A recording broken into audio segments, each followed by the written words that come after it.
We thought it might never arrive, but finally fight night is here, and as a result, so is Paul Upham. Paul, always great to talk boxing with you. As I mentioned, one full start, enough drama for 5 fights, so now it's bout night. How do you finally feel? Well, that's boxing, isn't it, Matthew? It's always more interesting. There's always a scandal. And look, I'm really relieved that it's going to happen. I'm so pleased that Anthony Mundine is getting his chance to have this big fight because he's wanted this big international fight. And look, I've got to give credit to Anthony Mundine, the promoter, and Coda Nasser, the promoter, because Anthony's put up a lot of money, over $1 million, to take the risk to put this fight on it.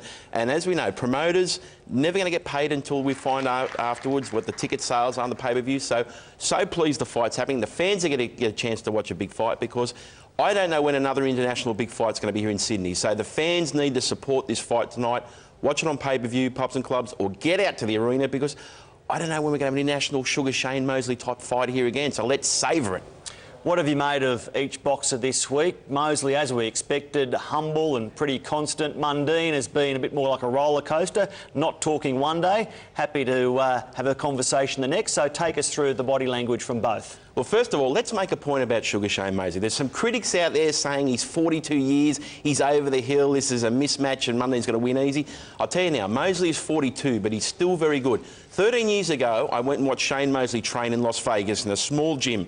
There was Sugar Shane Mosley, Jack Mosley, Michael Katz, the New York Daily News writer, myself, Gregory Juckett from Cedric Kutcher Promotions was there, small Johnny Tocco's gym, and 13 years, I still remember, it was so clear, the most crisp, fast punches, unbelievable combinations. He was pound for pound #1. We saw him knock out Shannon Taylor, and I was impressed. I've always been impressed with Shane Mosley. I went and saw him train again last week. Look, he's not what he was, but he's still a very good version. And if Anthony Mundine wins tonight, I don't want to hear any excuses later. Shane Mosley is in great condition. He's close to his best. He may be 42, but we've seen with other fighters. Bernard Hopkins is 48, is still fighting at a top level. So don't want to hear any excuses. Anthony Mundine, let's give him credit for making the weight.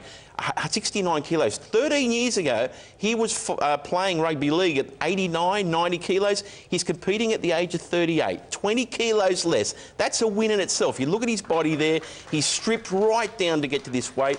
And he knows this is his big fight. I really like Anthony's attitude. No talk this week. OK, it's not the man, because he knows how important this fight is. Mundine has come back in weight divisions. Mosley is stepping up. As a result, we see that Anthony has the height and weight advantage, Mosley with the reach advantage. What do you make of those dimensions? Look, there's some key points here. First of all, Anthony's got the height advantage.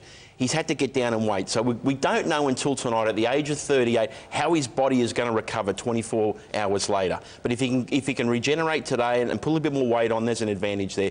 Shane Mosley, yeah, he's a little bit shorter, but it's a class. He's got that experience, multiple division world champion, former pound for pound #1. You look at the records there, both of them have got a lot of experience, but clearly Shane has got experience at the higher level. He's got the knockout punch, he's got the hand speed, and it's going to be very hard for Anthony Mundine to counter that. And we've got to see tonight what his plan of attack is. The vacant IBA international title is up for grabs, but really there's a much bigger prize up for grabs, isn't there? Staying relevant and chasing bigger bouts. Look, this is Anthony Mundine's opportunity. He's wanted this big fight, and I've got my 3 keys for victory. He's got to establish the jab. Mosley doesn't start too fast. He likes to feel it out over a couple of rounds there. So Mundine's got to start fast early, get that jab, and any time Shane Mosley comes into range, he's got to hit him and hit him hard with his left-hand jab. He's got to stay busy. He can't stay on the ropes and do those really cute moves that look great, but he's got to throw enough punches that are winning the rounds.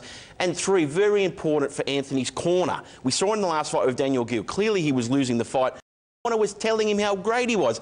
Tony Mundine and the corner have got to tell Anthony, if he's not winning the fight, he's got to change it up. They've got to come up with something different. Jack Mosley has been so clever during big fights that they've changed tactics to allow Shane Mosley to turn winning losses into wins. Here's Mundine being beaten in his last bout at the start of the year against Daniel Gill. This week, Anthony Mundine has said that my opponent this time, Mosley, has a great right, a great left and a good jab. Mosley has said, I have the speed, power and experience to win. So when you look at all that, you've outlined how Mundine can win. Do you really believe he will win tonight? Look, on paper, if they're both at their best, clearly Shane Mosley is the favourite, and my tip would be Mosley on points.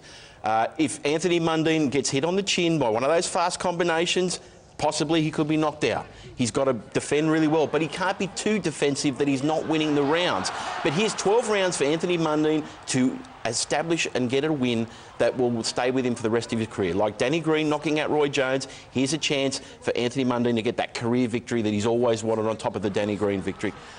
So you watched tonight thinking that I could be watching either of these boxers for the final time? Could be, because Anthony Mundine said if he loses tonight, he's going to retire. If Shane Mosley loses tonight, maybe he doesn't fight again because he's not relevant anymore. He wants to get a big fight in America. He's not going to get it if he goes to Australia and loses to Anthony Mundine. Crucial fight for the future careers of both guys at their ages. And with Alex Leopai winning during the week, if there's a good promotion tonight without any controversy, it could be a much-needed good week for Australian boxing, right? We need a boost for boxing tonight. We need the fans out there. We need a quality bout. And I believe these guys are going to give 100%. You won't be disappointed if you watch this fight. Get it on pay-per-view. Get a ticket today. Go out to the arena. Support Anthony and Coda. Paul, do we care about Blake Ferguson and Goulburn excavator Luke Turner?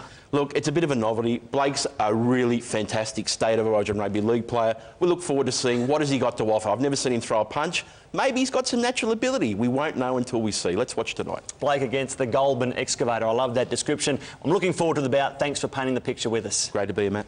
Good on you, Paul.